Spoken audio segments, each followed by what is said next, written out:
That is all. Fight for Ukraine. New world order.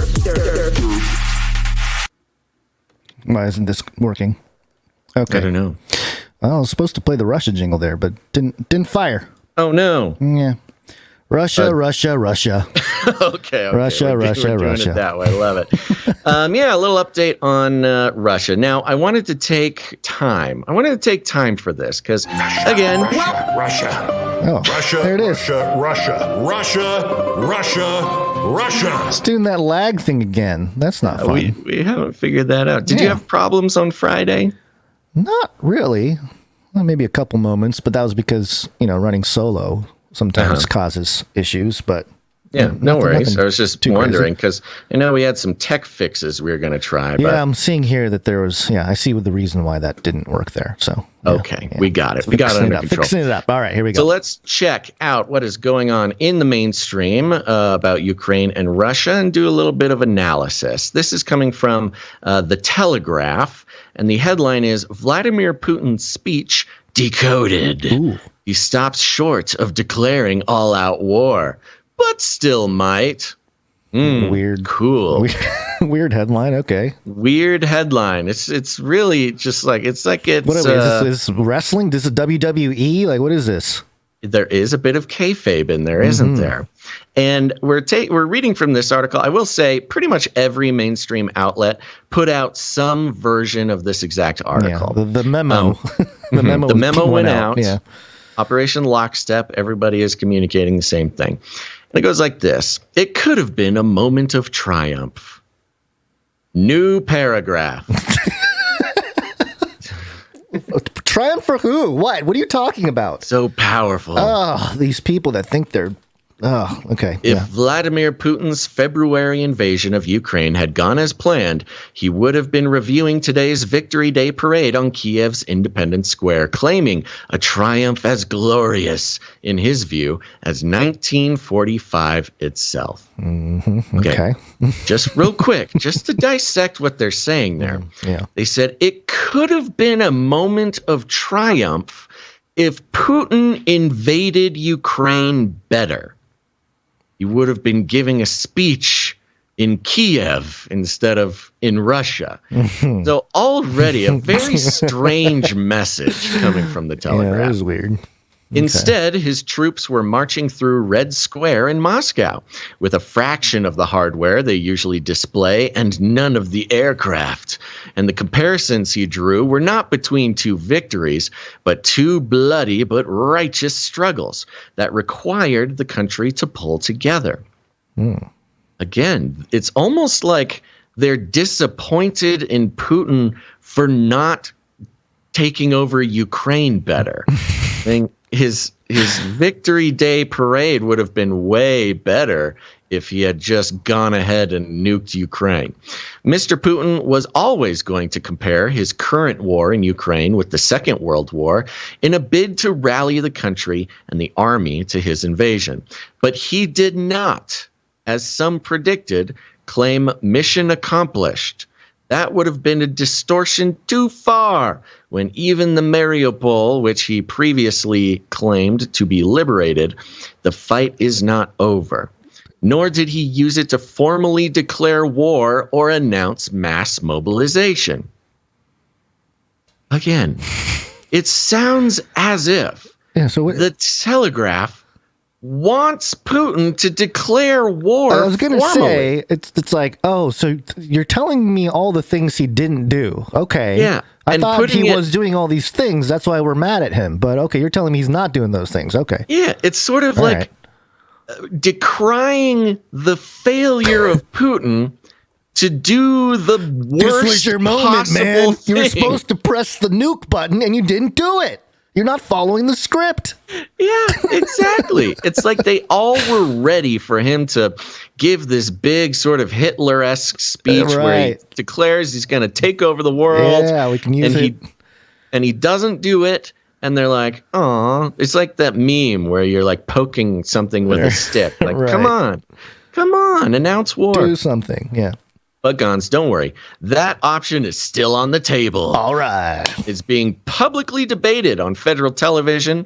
Listen to this. So the public will be primed if the step is taken. Oh, did they just admit to predictive programming right there? Exactly. 100%. Now, I love this because what they're doing is they're referencing the strategy for governments to use their mainstream media to what we call soft disclosure, for them to talk about what may or may not happen in order to prepare you for what they really want to do. Yeah, and this makes you question what else they're priming the public for. And I think the Telegraph is so bold and blatant about this. I mean, we've seen this ever since the Ukraine crisis started. Yeah. Article after article about, this is how Putin spreads propaganda. This is how Putin lies to his people. As they spew it out themselves. Right. Yeah. And this is why we lied, because we have to beat Putin's lie. This admission, this soft disclosure about how the mass media is used as a tool by the government in order to justify, big sort of legacy building wars and political movements. It's funny because they're saying it, but they're kind of rolling over. It's almost like a given. Like, we know you know, and we know. Like it's a thing. Yeah, right. Got it. But just move on. It's this wonderful wink and a nod to basically people like us and our listeners, which is. Yeah. Okay, we're on to you. We know soft disclosure works, and we're just going to come out and say it. So it's, you're no longer feel like you are, one step ahead of the game. It's actually kind of insulting. I find it an affront to my career. Really? These people would insult you? Oh, Can you believe it? That's a surprise. And, of course, this exact thing you can apply to how Biden was talking about going into Ukraine for a couple months now, right. Over and over we think Putin's going to do a thing. He's going to attack. He's going to do a thing. So, we don't know. We're not going to do anything, but we might need to do something, but we're not going to do it, but we might do it. It's like if you're in a play, if you've ever done a play and you have a line, like you remember the cue, like the last person that speaks, you remember their line so that you know when to go. Yeah. And then, but the guy's not doing his line, and you're like, "Come on, do the line, so I can do my line. I can't do my line until That's kind of what's happening." Exactly. It is possible that the decision has not yet been taken. There are great political and economic risks involved. Possibly, it will emerge later in the form of a decree or announcement. Keeping hope alive. In the Duma, that would not be quite so directly associated with Mr. Putin himself. Whatever reason, Mr. Putin clearly decided his annual Red Square address, traditionally more of a sermon than a policy speech, was not the moment to shock the nation. Okay. It's an article about why didn't Putin not do the thing he always does. Why did he do the thing he always does and not radically change the geopolitical climate of the world on this speech that we all hoped that he would? There's a subheadline, wrong moment to shock the nation. So he delivered an Orthodox Victory Day speech praising the generation of Soviet men and women who crushed the Nazis, urging Russians to try to live up to their memory and invoking the victory as an almost mythical bond holding the nation together. Same thing, but mystical. Sure, mystical, yeah. Which again, it's almost kind of he's spellcasting. Yeah, well, it's almost teasing Putin for using the victory in World War II as a national mythology to mobilize people's patriotism. When that is exactly what we're doing. Literally what we do. United States. We've been doing through the whole Ukraine crisis. The entire time, Biden and everybody has been saying it's our responsibility. It was Biden talking to a group of soldiers. When you're out there in Ukraine, well, and specifically referring to World War II and how we need to live up to that legacy and how America is the protector of the world. these exact things Biden has been doing. But everyone knew this year was about another war, and he quickly came to the point. Right from the start, he invoked the memory of Soviet soldiers who fought the Nazis at Kiev, Minsk, Sevastopol, and Kharkiv. Just as today you are fighting for our people in Donbass, for the safety of our mother Russia. For the watching public, he restated his justifications for the invasion. Russia, he said, had always stood for peace and the prevention of repetition of the horrors of the Second World War. In the past year, it had proposed a dialogue in the indivisibility of security, but the West had other ideas. It armed Ukraine. Hold on. Russia had proposed dialogue? In the past year, it had proposed dialogue on the indivisibility of security. So he's saying wait, hold on. We've been told by all, Biden and everybody out here. I remember when things were heating up, they're like, well, conversations are still the best, dialogue. He won't have dialogue. Yeah. Who is the one actually turning a cold shoulder?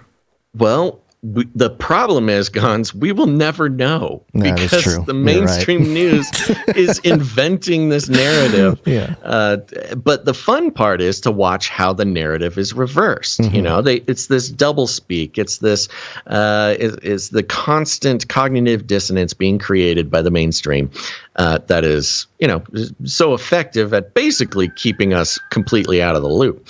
Now, remember this Victory Day speech thing, this event, this mystical event, is to remind everybody that the Russians, we really could not have defeated the Nazis without the Russians. And they're very proud of this. They, as much as we talk about Nazis and, invoke that name all the time for whatever cultural war reason we want to do, the Russians are much more intense about Nazis than the U.S. is. And it's hard to believe.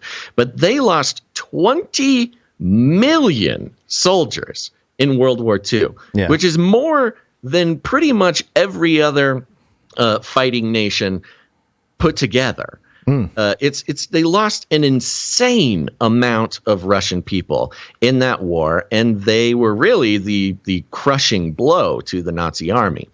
And a lot of that happened in Ukraine, where the Nazis had taken hold quite effectively.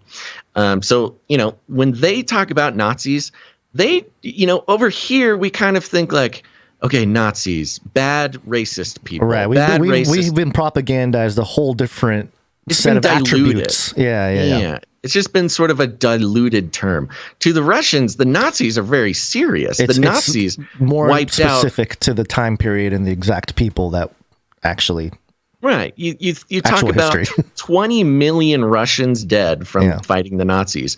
You sort of expand that out generationally. That's like 200. It's like 250 million Russians that would be here, if those 20 million soldiers. We couldn't handle that kind of population overload on the pancake, man. Be a lot of Russians. We'd have a lot more Russians. Anyways, let's continue. In the past year, it had proposed a dialogue. Oh, we read that. It armed Ukraine. He's talking about the West here, which was preparing it for neo-Nazi attack on the Donbass. Kiev might even have developed a nuclear bomb, creating an absolutely unacceptable threat to our security right on our borders. Quote, the threat was growing day by day. It was the correct, timely, and absolutely only possible decision, he said of his decision to invade. In fact, if he hadn't started this war, there could have been an even bigger one, he claimed. He went on to praise the soldiers parading in front of him. Many, he said. Whoa, man. Rooster's coming closer and closer. He's really got something to say about this whole situation here. Really he sees right through the lies. It's the propaganda rooster. He's here. every time he shows his presence. What other podcast do you just have a casual propaganda rooster yelling through the entire thing, Rooster? He went on to praise the soldiers parading in front of him. Many, he said, who had come straight back from operations in Donbass. He would not say Ukraine, because in his narrative, the war is confined to that eastern region. The show has become about whatever you got going on over there on your side. It's the Rooster Cast, metaverse. Man. I don't know what this third uninvited guest to our show. Oh my gosh, this Rooster is going to get it. Back to this thing here. This whole narrative about Putin saying that, I had to invade, it was the only option. That is, and I know other people have made this point, but that is exactly what happened in Japan during World War II in Pearl Harbor. Right. They were backed into a corner. They were, their oil or something was getting cut off. So they had to attack. So, very interesting how the playbook doesn't change much. The characters are different, but Absolutely. Yeah. And that shows how uncreative the lizard people are. Yeah. Let me skip down. I'm going to skip all the way down to exploiting the Second World War. There was little new. Mr. Putin has always exploited the Second World War for political purposes. Oh, wow, really? America doesn't exploit World War II for political purposes? What a bad man. What a bad man. Wow. He has long equated opposing his vision of a great Russia with Nazism, and he has articulated all the justifications for his invasion of Ukraine many, many times before. It was utterly empty of new ideas, but that was not the point. Okay. No kidding. It's like this writer, who is this? Whatever this writer is. Watched this thing or the translation of it or whatever, expecting him to, because what he had probably had a narrative built up in his head, right, about who Putin is and what he's doing. Oh, it's his victory day. We're going to see something juicy, and he didn't get that, and he's upset about it. So he has to still paint the evil picture. It's just harder to do for this guy. And here's the kicker. This next paragraph is the kicker. And think about this in the context of what, we've talked about forever on this show, which is these events, these speeches can be effectively compared to rituals and spells that are used to guide the powers of principalities and powers and harness power and direct forces. And that can be literal, or it can be, sort of esoteric in a way, whatever way. But I mean, I think that there is a literal aspect to this. For those who might be new to the show, Netanyahu famously handed out red wristbands as part of his campaign, and that was they even admitted. Kabbalah. Yeah, the rabbis admitted that it was sort of a ritual thing to get the masses on board, and it worked. Exactly. So, and remember also during World War II, there were actual occult rituals being sort of quietly sponsored by even the Allied powers, Right. The UK and Aleister Crowley and the human skin drums and the all the weird occult esoteric stuff that was done during the war in order to give them whatever edge they could. Listen to this paragraph. Victory Day in Vladimir Putin's Russia is a ritual, an incantation of semi-religious ideas that harness his own legitimacy to the heroism of the generation who freed Europe from the horror unleashed by a nationalist dictator hell-bent on imperial expansion. They're talking about Hitler right there, by the way. With his own war of aggression running into a bloody quagmire, he needs that legitimacy more than ever. So he stuck closely to the script. Quote, "We will always compare ourselves to that generation," he ended, "for our victory, hurrah," which is almost feels like an amen at the end of it there. But yeah, I mean, it's as if this writer, maybe for the first time, has realized that holidays, national holidays, holiday traditions are not just simply random acts that have developed over the years, but are indeed hold some sort of power beyond simply the actions that they reflect. And I think this is an interesting injection of that idea into the popular mainstream conversation. Again, even having these conversations in the mainstream give them power as well. That's sort of how it's seen to work in the occult world. And I'm wondering if maybe, I think maybe the reason why he's criticizing Putin for not breaking from the script is because he knows the power that the script holds. And I just love seeing that kind. I mean, we talk about soft disclosure. Hello. Yeah. How much more of a poignant soft disclosure to how the elites operate than that? The author of this article was Roland Oliphant, and he's a senior foreign correspondent for The Telegraph, and every single one of his stories is like a horror story in Ukraine. You know, women cradles body of her father, you know, just all the horrible, horrible things. So, of course, if that's all you're getting for a while, and then you hear from the man who is behind, you know, responsible for all of it, and he doesn't call for blood.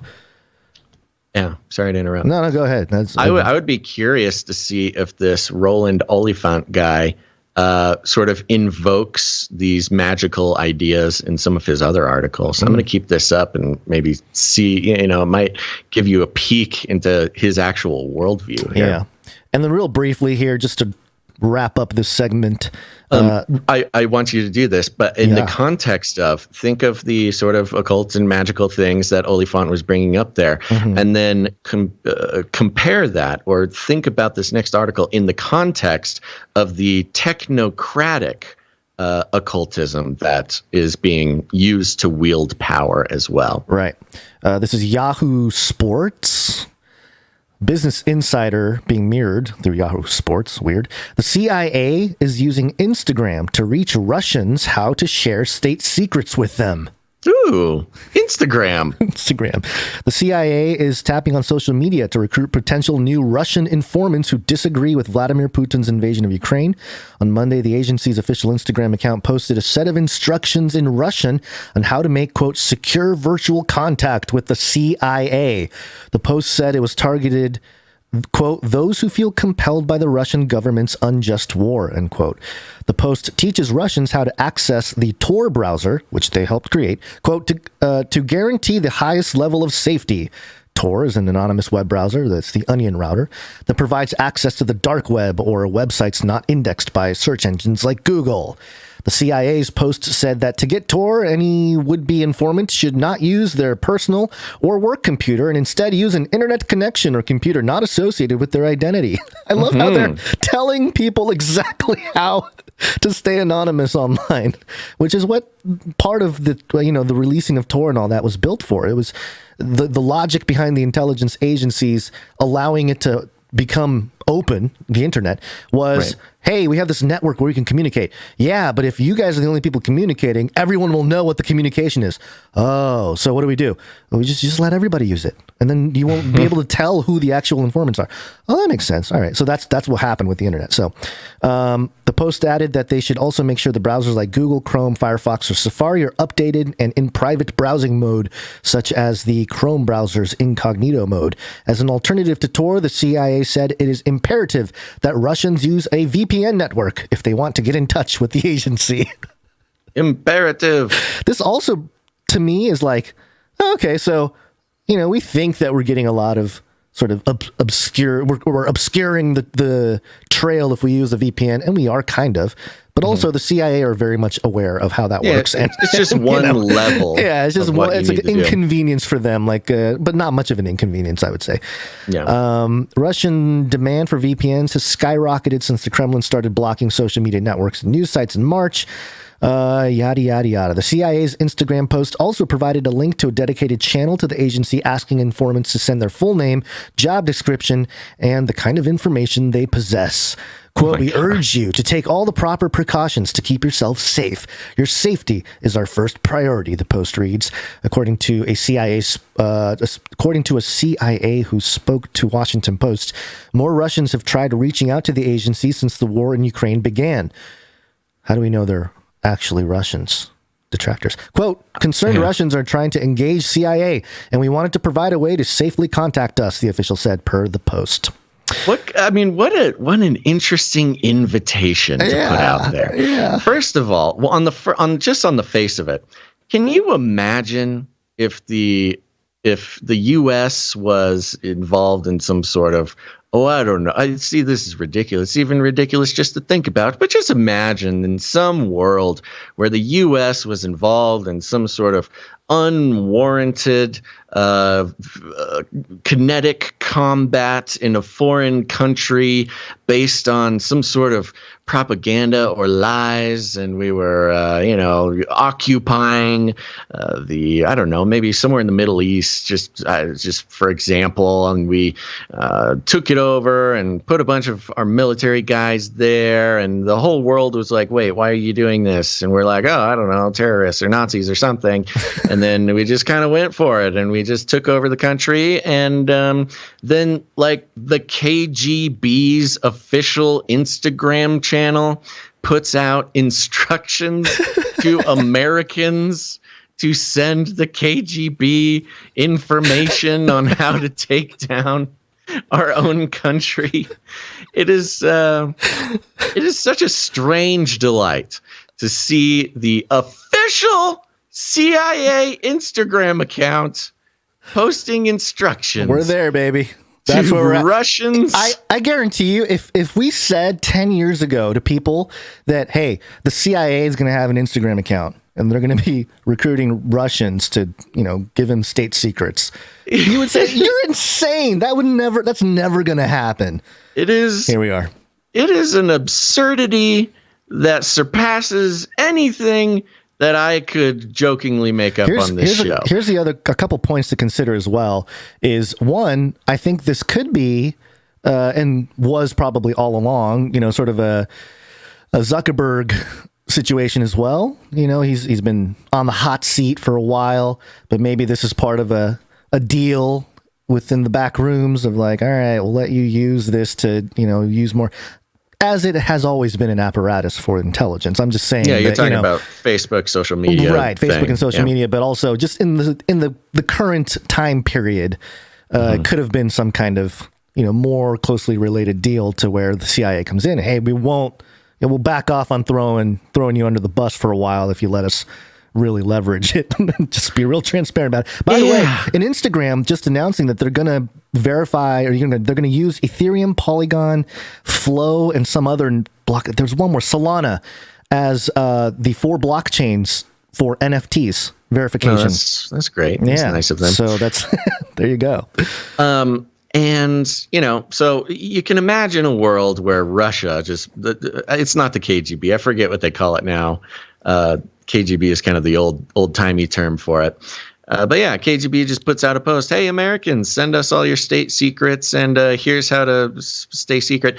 This is there's also another level of this, not the CIA inviting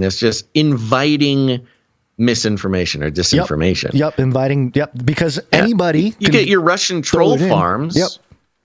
You get a warehouse full of Russian trolls responding to this, following the directions, and just completely inundating the CIA, IT guys or whatever, social media managers, with an absurd amount. They could be like, 1 million Russian deterrents have contacted the CIA with consideration, and 970 whatever, 1,000 of them were bots, and then they could completely flood this system with false information or whatever, and it's just the CIA inviting, and maybe they have a plan. I mean, maybe that is the plan. Maybe they have maybe hidden in these instructions is a way to track them. I would not follow the CIA's instructions and how to not be tracked. Yeah, this is also very interesting because as we move into Web3 and all this kind of stuff, this is also the CIA becoming more open source. Because they're being very transparent about what they're doing and their data collection and the information they want to gather, or categorized as what they want. Right. And being open source is being transparent about your agenda, right? So this is sort of the CIA practicing this, position or stature in the new Web3 world, where they're going to have to be like, hey, we're trying to take down your country there. So give us information. This is going to require, if nothing else, the KGB troll farms could do such a job on this that it would require an insane amount of resources to filter out the nonsense from anything real. Hey. And they have to know this. I cannot be the one guy thinking that this is a bad idea. You know who's probably There's thinking? definitely a plan behind this. Oh, they're probably thinking Elon's human verification on Twitter. If you want to be verified, if you want to actually do it, go do it through Twitter and verify yourself with Elon. Interesting. That is a very interesting angle to it as well. Huh. Okay. And social media, it's Instagram, right? So, Yeah. keeping track.